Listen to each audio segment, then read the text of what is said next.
Ipol din tadi duzana pana untuk disim som di lagu taklan dia ke program di Ozosi na pangan hari ni kai roz bilang kata kato kebon Ozo sewa kalau di lagu bilang kisah ahal lu dia hal na dari zaman kecam lu dia kecam na dari zaman kipalu dia kipana dari pakai cikin kemana banguna nalengkam na to anong nalungkot sa ta kalau pakai sampai minum sila to program minjo mojo sila mamandana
sáng như song như là cách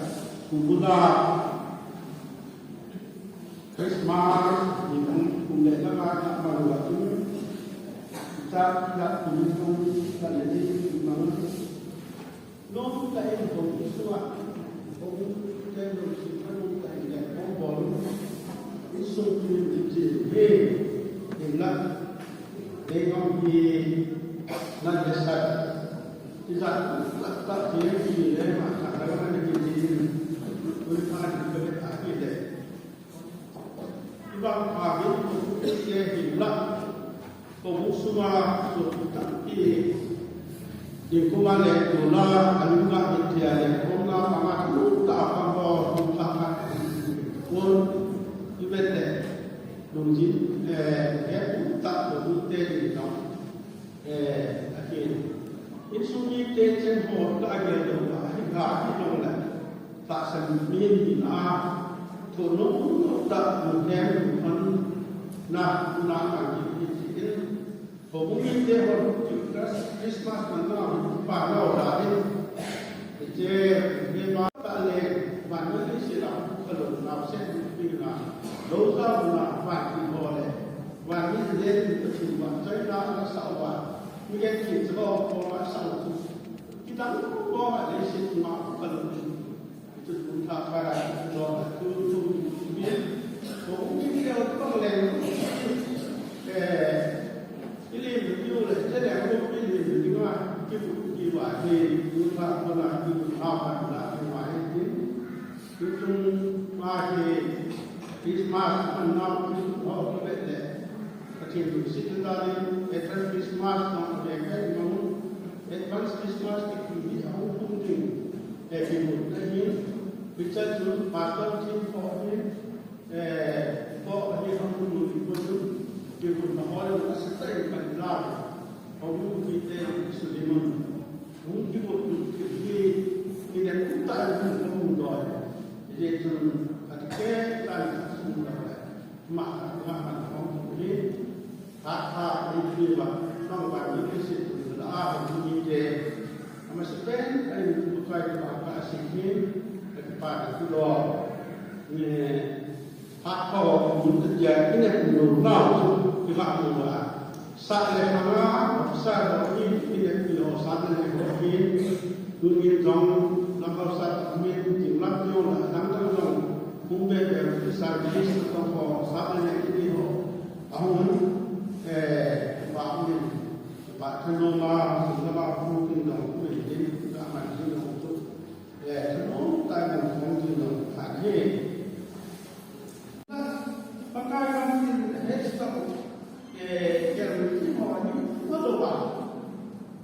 tak sangka dibuat amal di pada orang kecil sudah akhirnya mohon maaf sahabat sahabat maaf sahabat yang mohon baca di waktu yang kamu akhirnya pakaian di sahabat amal aku nak pada untuk tadi jodoh siapa anu kita mesti itu apa yang pernah kamu itu bicara itu kita ada saya biasa kamu itu saya orang biasa kan kecil jadi orang lain itu orang dia bukan berarti semua itu bangga kecil juga ada ada rasa tak sehingga kecil lah so kamu jangan ini dong kita ini pakai apa kita tak saya tak dan mungkin ini tak kita tak jadi pakai nomi dengan kalau dulu seperti apa kita dulu dari online jangan buat dulu pada ini kalau dulu kan saya tak dibayar oleh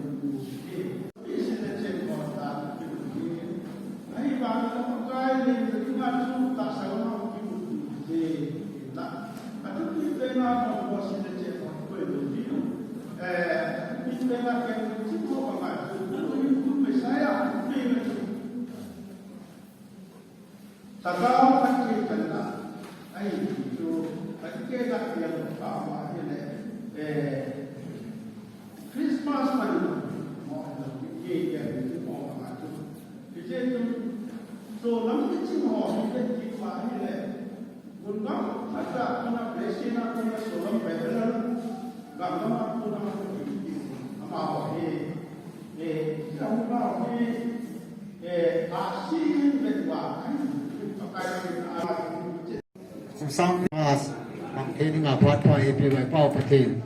mon charin thangwa na pevin he tun len tul tim su na iga ne ki wi ji in patin lo pi din mon charin di mute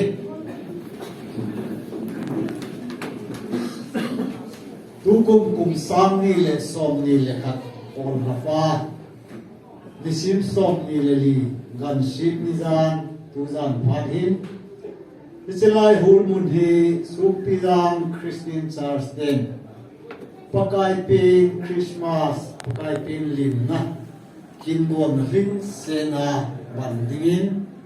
kema pakai latsa pa chumsi tham deuhin pa chapa lao the minin kathil sutai apathilin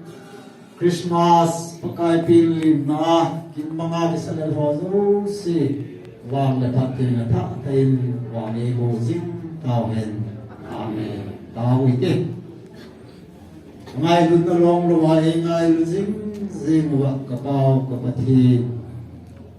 nang mai ka hung kun do na le ka kile ki na diu nang ma lampi khat se pathi ka ne ji wit awam pha wit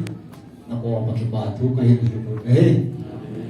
ai ne pa kumbula ko nin lungin tay no mi te o sung ven sung le ho mung ki loi khom tin